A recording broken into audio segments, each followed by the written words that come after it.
Hi, I'm Lizzie and this is Laura. We have recently sailed on board Cunard's Queen Anne on a 7-day sailing. Even though Laura had stayed one night on board Queen Anne when she launched, this was the first time that both of us were sailing with Cunard. Sailing with Cunard is something that we've both wanted to do even before we found our love for cruising.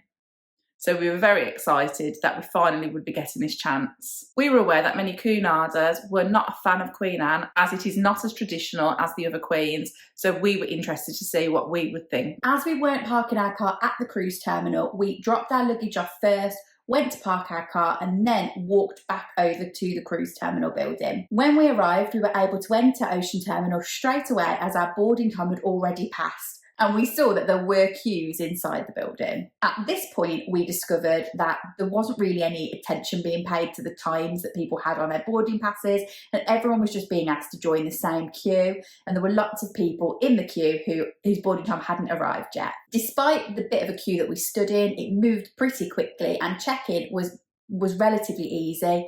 Overall, it took about 35 minutes from getting into the building to boarding the ship. And once we got on board, we were also able to speak to staff straight away to sort our specialty restaurant bookings, which we thought was really handy. Muster drill is not in person on board Cunard ships. When you board the ship, the first thing you need to do is go to your muster station, where you scan in with a member of staff. A short explanation follows where they tell you where to go to in a case of an emergency. After that, we were sent straight to our cabins and told to watch the muster video, which we of course did. We were pleased to see that our suitcases were already at the cabin when we arrived, so we could have unpacked immediately if we wished to. One of the problems we found during this time was the use of the lifts, as the service lifts are not big enough to hold the trolleys that hold the suitcases. This meant many of the lifts were out of action. We were able to use the stairs, but if you are somebody who struggles with mobility, you might be in for a bit of a wait.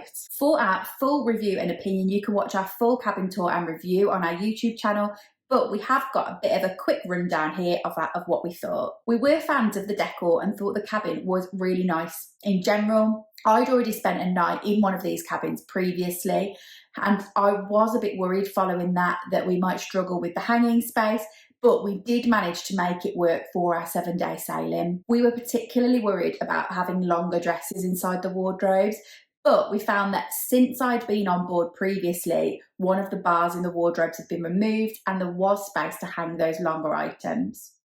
We did also struggle with the size of the dressing table area. There wasn't enough room on there for us to keep all of our cosmetics, so we did have to use that space very wisely. We also struggled with a bit of a lack of storage inside the bathroom too, but we did really like the bathroom space overall. The shower was very spacious and it was just generally a really nice bathroom. We would happily stay in a balcony cabin on board Queen Anne again. Queen Anne sailed on her maiden voyage in May 2024.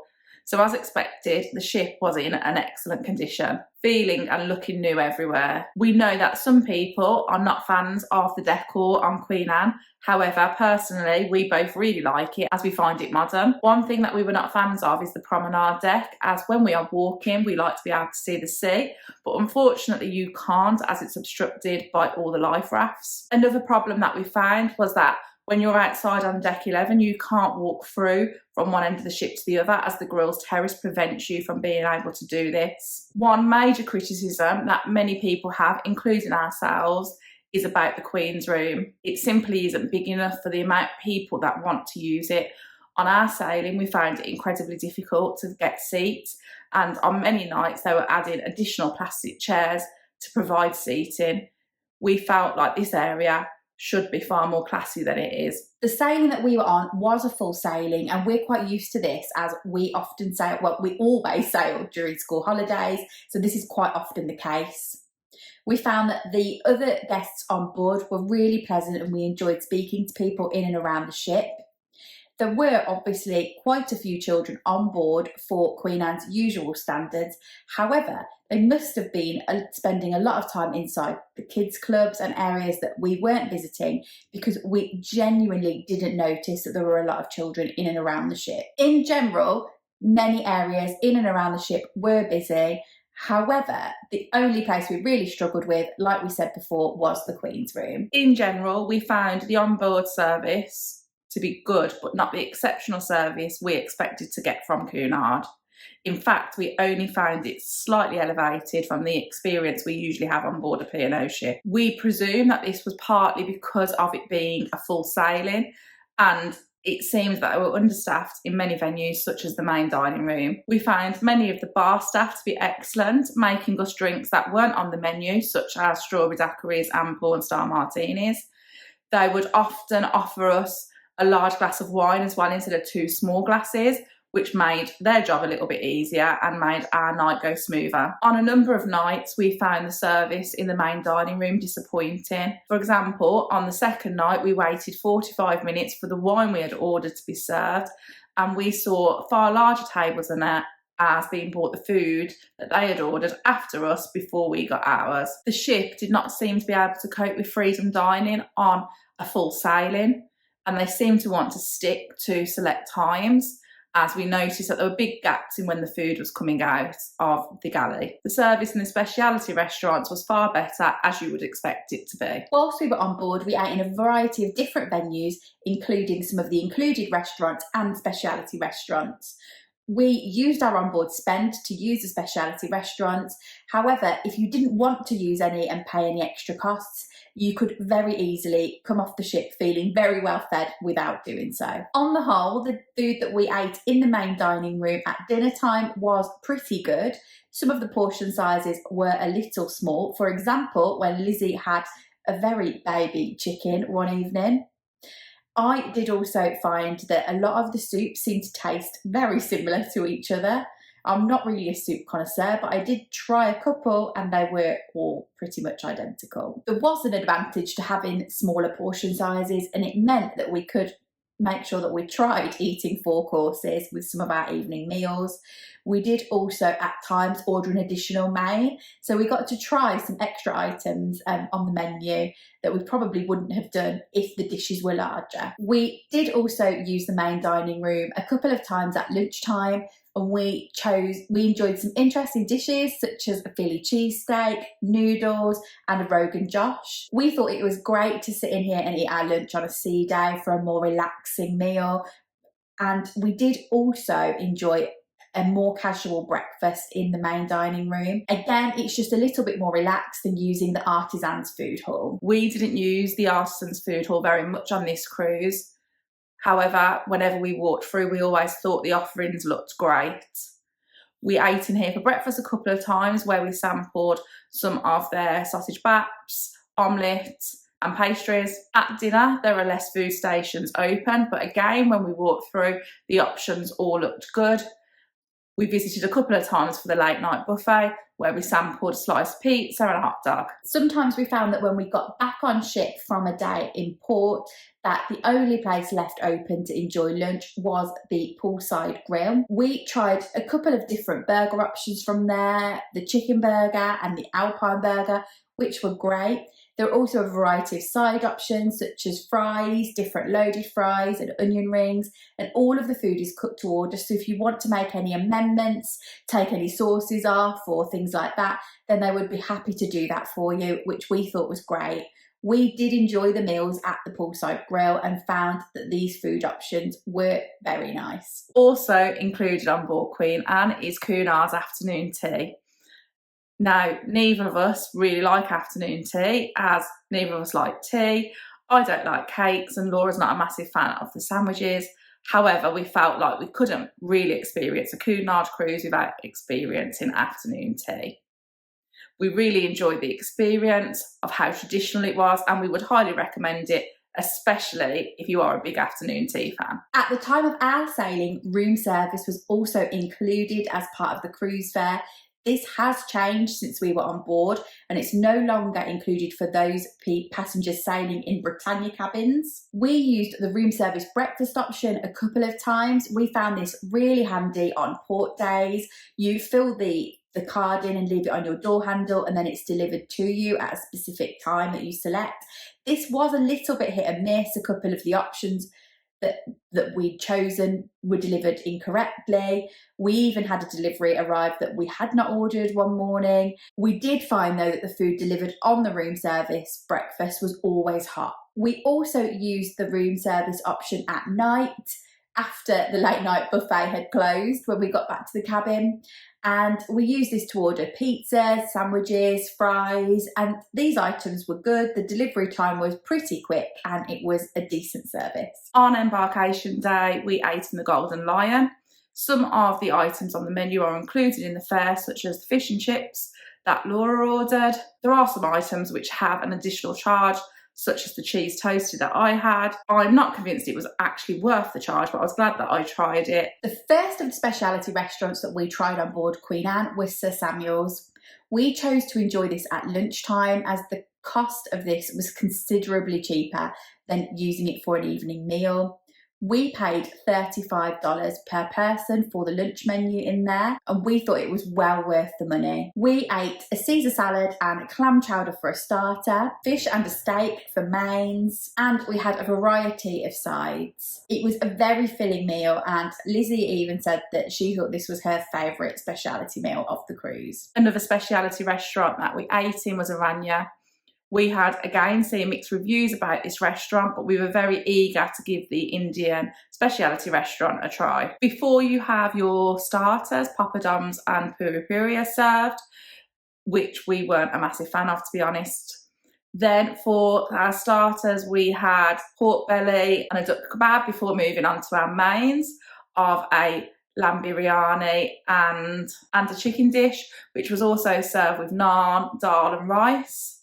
Laura was a little bit disappointed with hers, but I enjoyed mine as I thought it was quite tasty. The desserts that we chose were a mango mochi and a fruit plate, but neither of us are massive fans of desserts from Indian restaurants ever anyway. Laura was a little bit disappointed as she found her food to be quite bland, whereas I found mine to be a little bit more tasty, especially the pork belly, which I would happily eat again. Tremonto was the final specialty restaurant we tried, which was the Mediterranean specialty on board.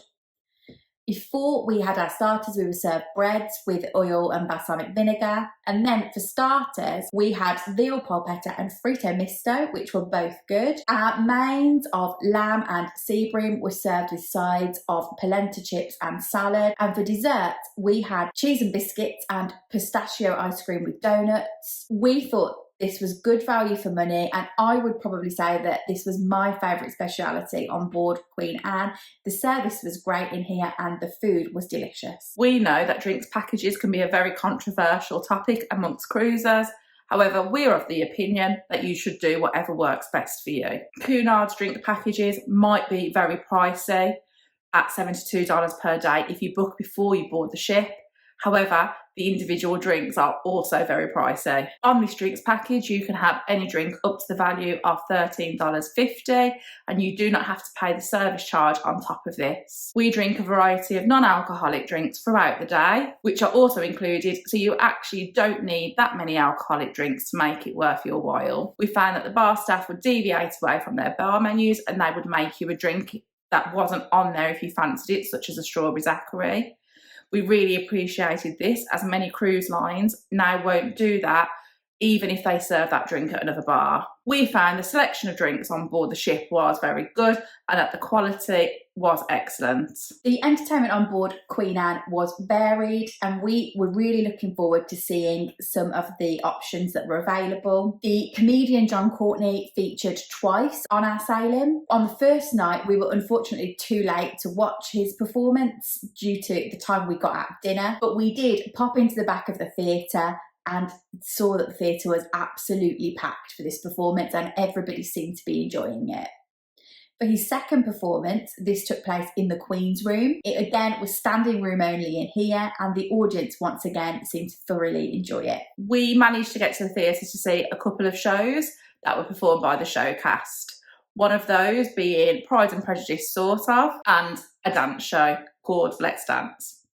We really enjoyed Pride and Prejudice, as this was different than what you would normally find on a cruise, and we found it very funny, with the cast being very, very talented. Both of the shows really showcased the performance and we really enjoyed them. The Queen's Room was often central to the night's entertainment, and we saw the band in there perform many different styles of music.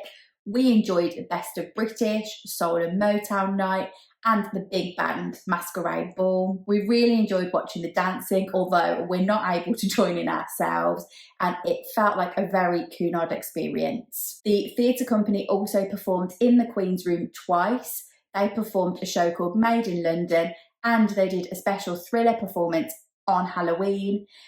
Both of these performances were great. However, as we've previously stated, there simply wasn't enough room in the Queen's Room for everybody that wanted to watch these performances. A new venue for Cunard is the Bright Light Society, and we were lucky enough to watch 2 shows in there. When we were on board, we were also very lucky, as at that time the shows were free. However, they now carry a charge. The first show that we watched was Cunard.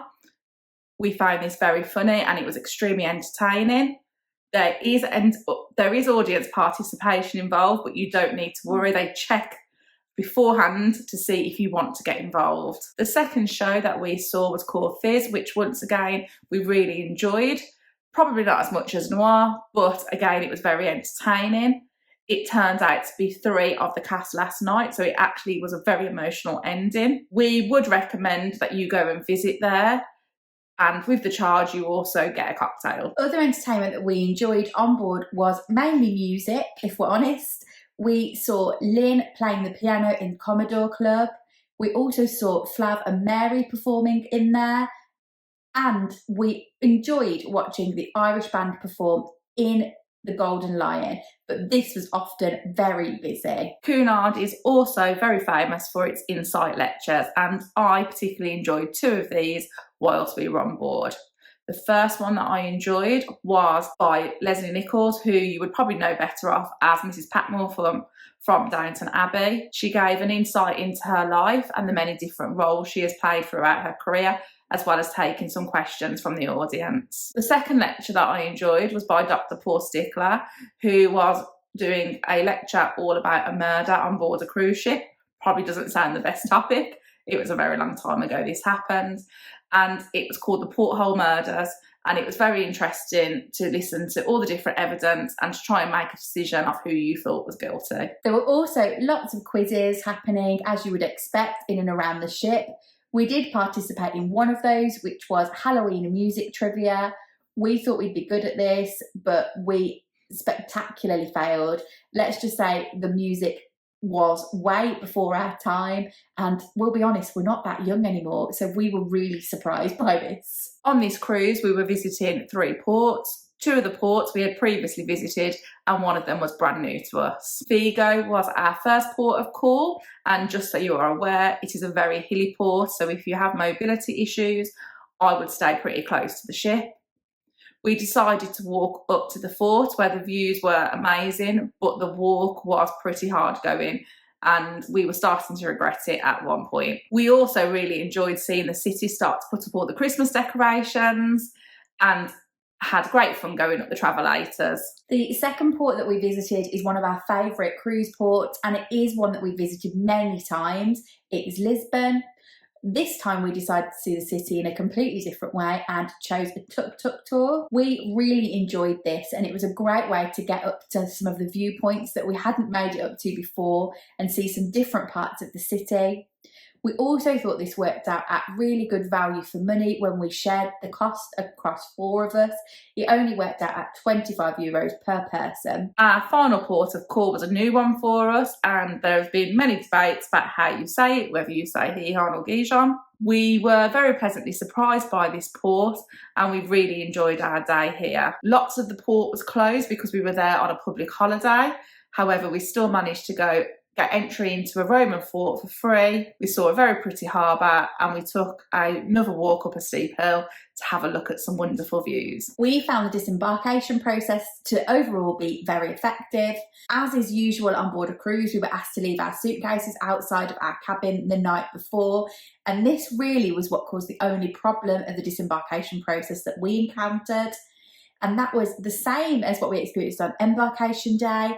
And that is that they simply can't use the luggage transportation trolleys in the service lifts. And it meant that a lot of the passenger lifts were taken up by these trolleys. There were also suitcases everywhere, just piled up in lift lobbies. It looked an awful mess.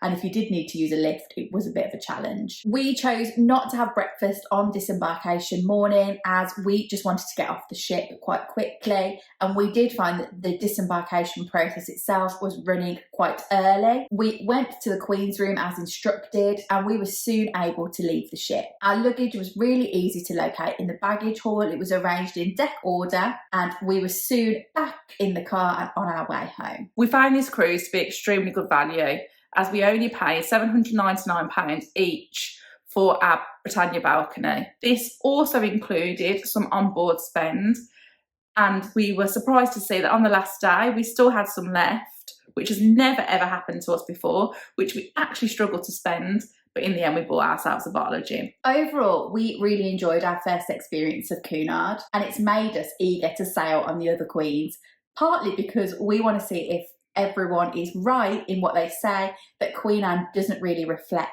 a normal Cunard experience. The service that we received reminded us of the service that we had when we first started cruising on lines such as Princess, Holland America Line and P&O. We found the service on Queen Anne to be slightly elevated of what we experience on board P&O now, but not as elevated as we expected it to be from a Cunard cruise. So this is perhaps what traditional Cunard cruisers do not like about sailing on Queen Anne. However, we would happily sail on Queen Anne again one day, and we can't wait to sail on any of the Queens in the future. Thanks for watching. Don't forget to give this video a like and drop any questions you've got in the comments down below. Please also make sure that you're subscribed to our channel.